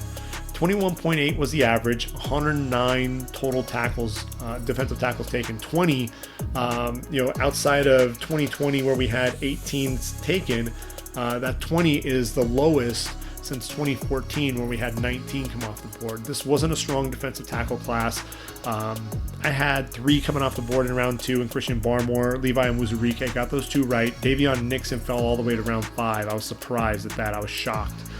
Actually had 5 come off the board in round number 3. We only saw 3, but I got all 3 of those right in terms of Odigizua, Aleem McNeil, and Milton Williams. I was expecting Bobby Brown to come off the board there. He and Jay Tufele, they both came off the board in round 4. I was expecting 3. The average I should say in round number 2 was 5.4. We only had 2. In round 3, 4.4, and we only had 3. So, when you look at that, the average there, not all that impressive overall. So, really something, I'm sorry, it wasn't 5.4, it was 2.4, and then 4.4 there in round number 3. Round 4, you get to 2.8, and we actually have 4 come off the board with Tufele, Bobby Brown, Tyler Shelvin, and Tommy Togiai. That was where I had 2 guys come off the board, and these were the only 2 that I didn't get right. Darius Stills, Marvin Wilson were undrafted free agents. In round 5, Isaiah Loudermilk, Phil Hoskins in round 7 were the guys that I also didn't have projected to get drafted. I actually did. Taquan Graham and TD Slayton had them coming off the board in round 5 with Tyler Shelvin. So I actually had 3, but it was Loudermilk and Nixon with Graham and Slayton instead. 2.8 was the average in round number 5, so we're a little bit higher than the average. And then same goes for round number 6. You had an average of 3.2. There were actually 5 that were taken. I only had 3. I had Quinton Bohanna and Marlon Tuipulotu, and then Marquise Spencer, as I mentioned earlier. Roy Lopez out of Arizona was surprised that he got drafted, although a guy that held down the middle of that defense there for U of A. Jalen Twyman, disappointing pro day after not playing in 2020. Hopefully he can return to that 2019 form when he had that 10.5 sack season. Jonathan Marshall, thought he would be a round 7 guy. He comes off the board in round number 6. And then in round 7, you're looking at 3.2 as an average. So I had targeted about 3 with Marshall, Togiai, and Kiaris Tonga. Ultimately ended up being Tonga and Phil Hoskins. So when you add all those up, you have 20 and 20. So end of the day, I felt pretty good about myself there, when I looked at the averages overall. And, in terms of the guys that I was identifying coming off the board, not a bad job overall there as well.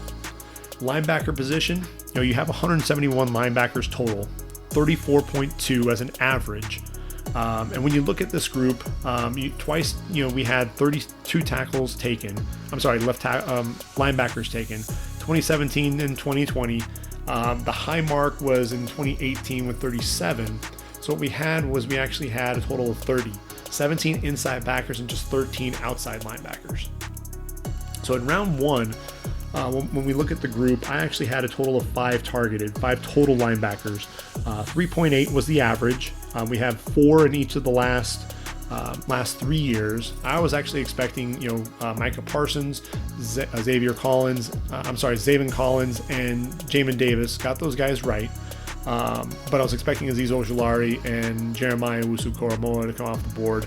They weren't there, but you still have 5, so I still got it right. At the end of the day, when you look at this, because you had Owe and Tryon, who were also the outside linebackers taken there overall. So didn't do a bad job in terms of my projections there. I had 37 total linebackers taken, and we only had 30. So this is really where I was way off valuing some of these guys. A lot of guys I was expecting to come off the board that just didn't happen. Round 2, we talked about JOK coming off the board there. Nick Bolton, actually had him targeted there in round 2. Pete Werner came off a round earlier than I was expecting, and then Ojulari a round later. I actually had Jabril Cox and Baron Browning. They came off the board later in the draft, which was a surprise to me because I thought that those are guys that are kind of those new age linebackers. They're athletic, they can cover. So a bit of a surprise there. I had Werner, Chaz Surratt, Dylan Moses, Chris Rumpf, Quincy Roche, Jordan Smith coming off the board in round number 3. Ultimately, we just had Surratt, Rice, Ernest Jones, who I thought was going to be a 5th rounder, Malcolm Kuntz, and Baron Browning come off the board there in round number 3. Looking at 5.2, we ended up with 5. So right on target there. 4.4 was the average in round number 5. Ended up having 5 there as well. Derek Barnes, Jabril Cox, Buddy Johnson, Ellerson Smith, and Chris Rumpf. I had 5 targeted. Got Derek Barnes right. But Kuntz came off the board a round earlier. Cam McGrone came off the board a round later. And then missed on Snowden and Rashed. Round 6, I actually was expecting Jacoby Stevens and Jonathan Cooper to be pegged as outside linebackers. Stevens ended up being a safety, and Cooper they still had as a defensive end. But I had them in round number 5. 6 overall for me. There were actually only 4 that came off the board, and that was Tony Fields, Garrett Wallow, KJ Britt, Cam McGrone. That's round 5. 5.8 is your average in round number 6. And so I targeted 6, and we ended up only having 3 in Nick Neiman, Isaiah McDuffie, and Quincy Roche. So bit of a surprise there. I had Britt and Ernest Jones, obviously guys that were taken much earlier. Fields, a round later than what he was actually came off the board. He and Garrett Wallow both. And then I had Riley Cole coming off the board there. Darius Hodge, Jamar Watson, Max Richardson, Maximilian Roberts. Had them all drafted in round 7 because you're averaging 6 linebackers taken. Not expecting to see only 4. At the end of the day with it, you had Patrick Johnson, William Bradley King, who I had as a defensive end. Chris Garrett, I'm glad that he was drafted there out of Concordia. He's a guy who I think is going to end up being an edge rusher there for the Rams. And then Mr. Irrelevant Grant Stewart, actually got him right there in round number 7. So pretty off there at the linebacker position. Same goes for the defensive backs. I was a little off here with some of the projections overall. When you look at the numbers, I targeted about 34 corners, and you're looking at 38 that were actually came off the board. Safeties, I was targeting 18. There were actually 21. So 59 compared with just 52 between the 2 positions. Average was a 50.8, so pretty close. For where I was with the average, and it was actually much higher than that. That 59 total is the highest that we've had in the last 5 years. And, I think that's indicative of the way that the game is really changing, the pass happy league. 6 total DBs in round 1. That's the average. We wound up with 5. So you had Patrick Surtain, J.C. Horn, Caleb Farley, and Greg Newsome. And then Eric Stokes. No safeties taken. I was expecting Merrick to come off the board there. So I had 4 corners and a safety. We wound up with 5 corners when it was all said and done. Round 2. This is the interesting one because you had 8 DBs, 5 corners, 3 safeties in 2020. But then you look at it and you had 11 in 2019, 11 in 2017, and then in 2016 and 2018 you had 7 apiece, so you're at an 8.8 average. So I projected a ton of guys. I really kind of took a shot here, and so I had 11 total. We wound up with, and with that I had 7 corners, 3 safeties. Ended up with just 3 corners and 3 safeties. And so the corners, and ultimately I had Kelvin Joseph, Asante Samuel, and Tyson Campbell coming off the board there, so I got those right. Merrick I had in round 1. He ended up coming off the board in round 2 to the Raiders. Actually had him projected in my mock draft to the Raiders. And then you had Richie Grant and Javon Holland, all 3 of those guys coming off the board there. And then in round number 3, another one where you averaged about 7.2 defensive backs. I wound up going a little bit on the high end overall with this because I had I have four corners and 4 safeties. Ended up with 8 corners and 2 safeties. I thought I was going on the higher end of things, and ultimately 8 corners. Ultimately we had 10 DBs, which is the most since 2017. Aaron Robinson, Nashawn Wright, I was expecting him to come off the board in round 7. Cowboys surprised me there. Eric Molden, I had him coming off the board in a round earlier. Same with Melifonwu. Ambry Thomas, I thought was a reach. For there in round number 3, should have been in round 5 in my opinion. And then Brandon Stevens, a guy that I did not project to be drafted. Actually kind of forgot about him there at SMU. He wound up coming off the board there in round 3. And then at the safety position, you had Andre Sisco, I thought was a 2nd rounder, and then Divine Diablo. So I had actually projected 4 safeties, only 2. I actually got Diablo right though. When you look at round number 4, 8, you're looking at that group. You had 9 in 2019 and 2020 apiece, 8 in 2018. The average over the last 5 years was 8.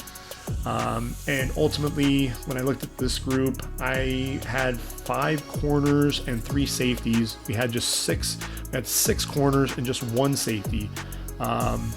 Didn't get any of these guys right. I was projecting, Shamar Jean Charles. He came off the board a round later. Caden Stearns, he came off the board a round later. Nazar Radine, a couple rounds later.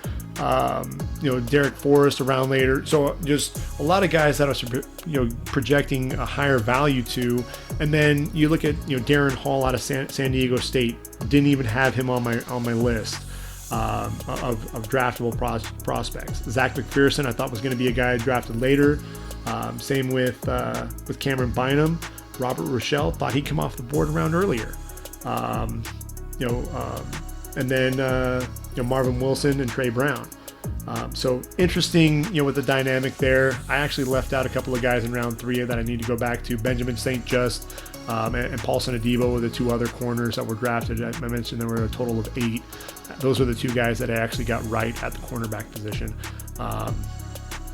Trey Brown and Marco Wilson in round 4. Those were guys that I thought were going to be drafted much later. I think I had them pegged in round 5 and 6 respectively. They come off the board though in round number 4. Tyree Gillespie, I surefire thought that he was going to be a 3rd rounder. He ends up coming off the board in round 4. 5th round, 6.2 was the average. Had 5 a season ago, 5 in 2019, and then followed that up with 8 in both 2017 and 2018. What was interesting was I only had 3 corners and 4 safeties. You wound up with, what's crazy, 7 corners and 8 safeties, 15 targeted, DBs targeted in the 5th round. That's the most that we've had in the last 5 years. It's insane. Sean Wade, Keith Taylor, Nate Hobbs out of Illinois, kind of a surprise that he was being targeted that high. Diamador Lenore I thought was going to be a later round pick. Jason Pinnock, I actually had him coming off the board in round 4. Shamar Jean Charles, as I mentioned earlier, and then Avery Williams out of Boise State, thought he'd come off the board a round later just because of that special teams ability. And then the safeties, Jamian Sherwood, I actually forgot about him at Auburn. I actually like that projection there at round number 5. Caden Stearns, Michael Carter, Derek Forrest, Jamar Johnson, who I actually pegged in round number 3, Sean Davis, Richard LeCount. I thought, he looked slow, so I was surprised he came off the board in round 5. I actually didn't even project him at all. And then Talanoa Hufanga, who I actually got right. So I had Hufanga and Sean Davis correct out of that group. I was just way off in terms of the numbers, because if you just stuck to the averages, 7 was actually right on target because you're looking at a 6.2 average. You have 15. Way out of the blue there. A lot of guys really targeted, and some of the guys that I wasn't expecting to come off the board that actually did. Round 6, here's another interesting one. 8.4 was the average. You only saw 5 in 2020. 1 corner, 4 safeties in round 6, and ultimately I projected a little bit more. I projected 8 corners and a safety. I wound up, it it wound up happening, you had 6 corners and 5 safeties that actually came off the board, which was insane. So that's where you saw Thomas Graham, who I actually had projected there in round number 6, and Rashad Wildgoose out of Wisconsin. But then you also had Brandon Eccles out of Kentucky. Didn't see him coming in terms of being drafted. Rodarius Williams, I actually had him valued a lot higher in round number 3, so good value overall. Tay Gowan, I actually had him coming off the board earlier as well. And then Israel Mukuamu, who I targeted in that disastrous 4th round of mine. He came off the board in round 6. Just a guy, he's a stiffer corner. He's 6'4". You worry about some of that size. Hamza Nasir-Radin, the safety, stiffness in his hips. I actually projected him as a 4th rounder. He comes off the board in round 6. Joshua Bledsoe, I was around early on him. Damar Hamlin, I actually think Damar Hamlin is a darn good football player. I think that 4.6 40 dropped him there to round number 6. Brady Breeze came off the board around earlier than I was expecting. And then I mentioned that Jacoby Stevens, I had pegged as a linebacker, had him come off the board in round 5. He's looking at possible safety there in round 6 based on where he was drafted. And then round 7, you had 10 DBs come off the board in 2020. 6 corners, 4 safeties, 6.2 average over the last 5 years. We wound up with 3 safeties, and 3 corners, 2 safeties. I had the numbers right, didn't have the players correct. But Kerry Vincent, Trey Norwood, and Chris Wilcox, who I didn't expect to see drafted. Mark Webb, a safety. I didn't see him getting drafted there out of Georgia. And then James Wiggins, I actually tried to project much sooner, expecting him, looked like he was all the way back with that 4.4 40 and the explosiveness that he showed in the jumps. Ultimately a 7th round pick because of all the knee issues. So when you look at it, Christian Uphoff, I was expecting him to come off the board. You had Trill Williams and Ardarius Washington, Nick McLeod, Shakur Brown, Bryce Thompson. Ultimately, those were the guys that I had pegged to come off the board that ultimately did not come off the board. So end of the day with it, with the DBs, DBs and linebackers those were the 2 position groups where I was way off. Felt really good about a lot of the other positions overall, pretty close when you stick to the averages. And so I think when you look at the DBs, that's kind of the direction that we're going in terms of the new age NFL and the pass happy league. I was expecting to see more linebackers taken. That's why I projected 37. Ended up being only 30. And really that difference there, you put that into the defensive backs, and that's really where you saw the increase in numbers to account for that passing league. If you look at the specialists, there were some other specialists that were taken. Forgot about the long snappers altogether. Thomas Fletcher, Cameron Cheeseman out of Alabama and Michigan, respectively, coming off the board in round 6. I was expecting 3 kickers to come off the board. Evan McPherson in round 5, who I actually got that one right. And then Jose Borregales in round 5, Keith Duncan in round 7. Borregales, we know, was an undrafted free agent pickup. So just the 1 kicker selected out of the 3 that I was actually projecting. And then the punters, I actually projected 4, and only 1 was picked up. And that was Presley Harvin there in round number 7. I was expecting Max Duffy, Zach Von Rosenberg, Drew Chrisman all to get a look there. 4 punters, that would have been the most since 2018. In 2017, we didn't have any. So, Presley Harvin as the lone punter being selected, that's the fewest since 2017.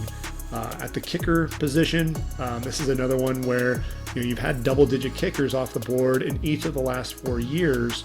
Only had 1 kicker in 2016. That was Roberto Aguayo coming off the board in round number 2. And when you look at Evan McPherson, you had Justin Rohrwasser came off the board in round 5 in 2020. Had 2 kickers in 2019 and Matt Gay and Austin Siebert. Darren Carlson in 2018 in round 5, Jake Elliott in 2017 also in round 5. So you had kickers coming off the board.